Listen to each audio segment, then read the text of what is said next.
Alors, CISA Afrique, c'est une société à capital investissement, spécialisée dans l'accompagnement stratégique donc, des entreprises.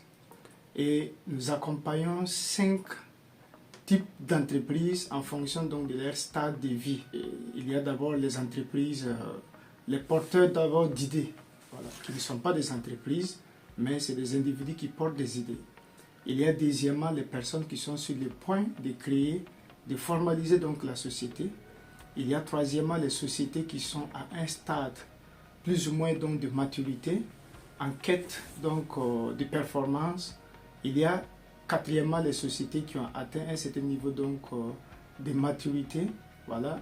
Et il y a cinquièmement les sociétés en difficulté, voilà. Soit parce qu'elles sont fortement endettées, ou soit parce qu'elles ont des difficultés au regard donc du marché, au regard donc de la concurrence, voilà, qui n'arrivent pas à supporter les charges et qui sont sous le coup donc d'être fermées. Essentiellement, nous faisons donc de l'accompagnement technique et de l'accompagnement financier.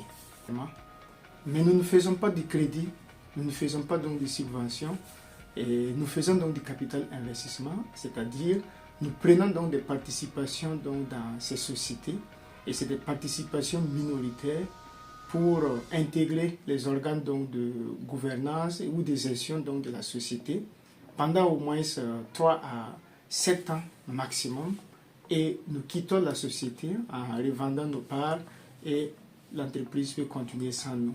Si jamais encore ils sont dans les besoins, en tout cas de notre accompagnement, là encore on peut revenir.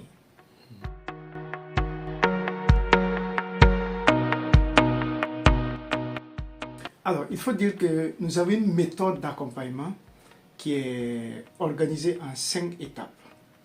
L'accompagnement technique voudrait dire, dans un premier temps, qu'on fasse une immersion donc, dans la société, dans l'entreprise, pour connaître ce qui ne va pas. Et nous avons au moins une dizaine de choses à regarder quand nous faisons l'immersion dans l'entreprise. Et cette immersion va nous permettre de voir est-ce qu'il faut d'abord restructurer l'entreprise. Est-ce qu'il faut structurer ou restructurer l'entreprise. Donc ça c'est le premier niveau donc, de notre méthode.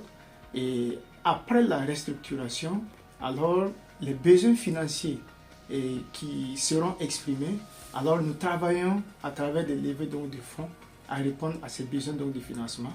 Et troisièmement, lorsque on fait l'accompagnement financier, donc nous faisons donc le suivi nécessaire, soit en continuant à former les équipes en place, à suivre permanemment toutes les activités donc, de l'entreprise, la stratégie de communication, pour s'assurer que la restructuration ou la structuration suit en tout cas la bonne voie.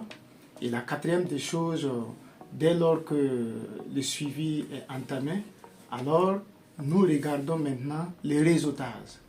Nous regardons dans quelle mesure, au regard de l'évolution de la société, comment faire en sorte qu'ils aient accès à des partenaires diversifiés, aussi bien, si c'est le cas du Burkina Faso, aussi bien à Ouagadougou, si l'entreprise est implantée à Ouagadougou, que dans les autres régions. Et si c'est hors Burkina également, nous regardons à travers, parce que nous avons une entreprise qui est déjà installée au Tchad, nous avons donc des partenariats dans la sous-région, que ce soit dans quelques pays donc de l'Afrique de l'Ouest ou de l'Afrique centrale, comme le Tchad déjà. Et la cinquième chose, maintenant, vient la diversification. Alors, parce que nous, quand on accompagne, c'est pour que les entreprises deviennent des champions dans leur domaine. Donc, l'entreprise doit pouvoir arriver à un niveau de diversification, soit elle va faire une diversification en termes donc, de produits ou une diversification en termes donc, de zones d'intervention, alors ça leur permet d'avoir une part donc, de marché conséquent pour pouvoir survivre au regard donc, de l'évolution donc, des choses, voilà, dans ce 21e siècle.